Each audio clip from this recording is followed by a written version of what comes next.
Princess Castro at narito ang mga napapanahong balita. Bad news muli sa ating mga motorista dahil nagkaroon ng big-time hike sa presyo ng produktong petrolyo. Umarangkada na ngayong Martes ang taas singil na piso sa kada litro ng gasolina, 1 peso at 40 centavos sa kada litro ng diesel at 70 centavos na aumento rin sa kada litro ng kerosina. Ito na ang ikaapat na magkasunod na linggong pagtaas sa presyo ng gasolina habang ikatlong magkasunod na linggo naman sa presyo ng diesel at kerosina.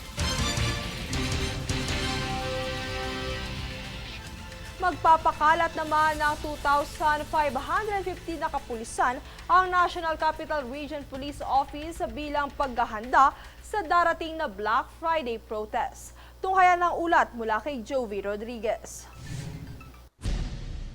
Mahigit sa 2,550 na kapulisan ang ipapakalat sa darating na Black Protest ngayong Biyernes sa iba't ibang lugar sa Metro Manila. Ito ay bunsod ng laban kontra sa mga korap na opisyal ng gobyerno at mga contractors na dawit sa anomalya ng flood control project sa bansa.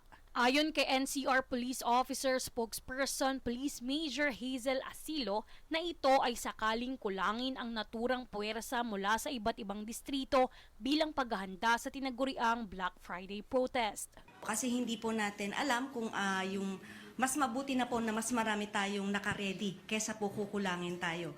Nakahanda na umano ang puwersa ng NCRPO kabilang ang miyembro ng Regional Mobile Force Battalion na ide-deploy sa Mindiola, tanggapan ng DPWH, Senado at Batasan Complex kung saan posibleng isagawa ang mga protesta kaugnay ng bilyon-bilyong pisong nawawala at palpak na flood control projects. Babantayan din ng kapulisan ang bahagi ng EDSA People Power Monument na posibleng puntahan ng iba't ibang grupo. Halimbawa po na hindi sila madala sa pakiusap, binigyan po sila ng at least 1 hour para i-dissolve yung kanilang grupo. Ngayon po kung hindi po sila makikinig doon sa pakiusap ng ating mga personnel, yung ating mga CDM na nandun, is maaari po silang ibuwagin agad-agad.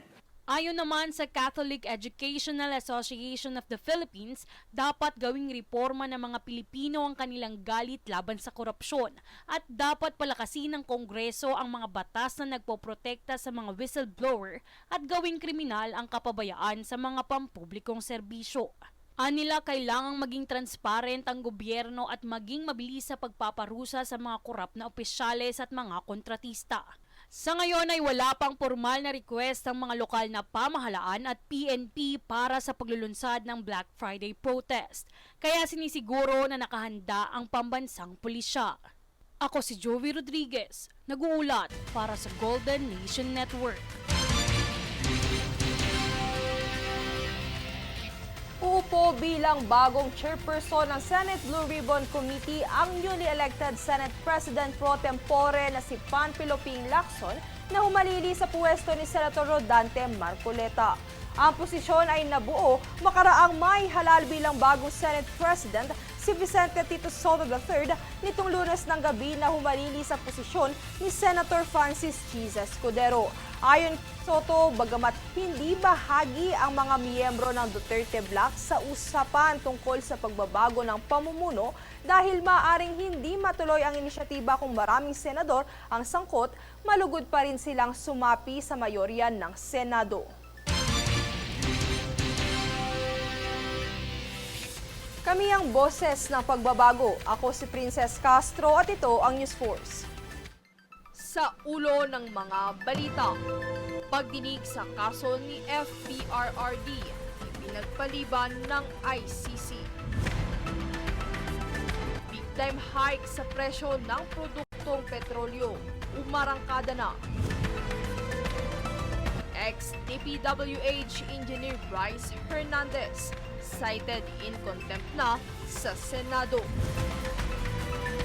Mga kongresistang nabanggit ng mga diskaya tumanggi sa umano'y aligasyon.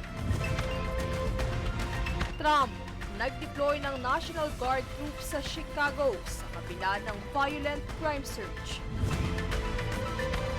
At Pilipinong pari sa US, itinalaga ni Pope Leo XIV bilang auxiliary bishop.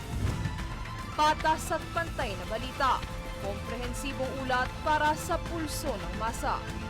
Ito ang News Force.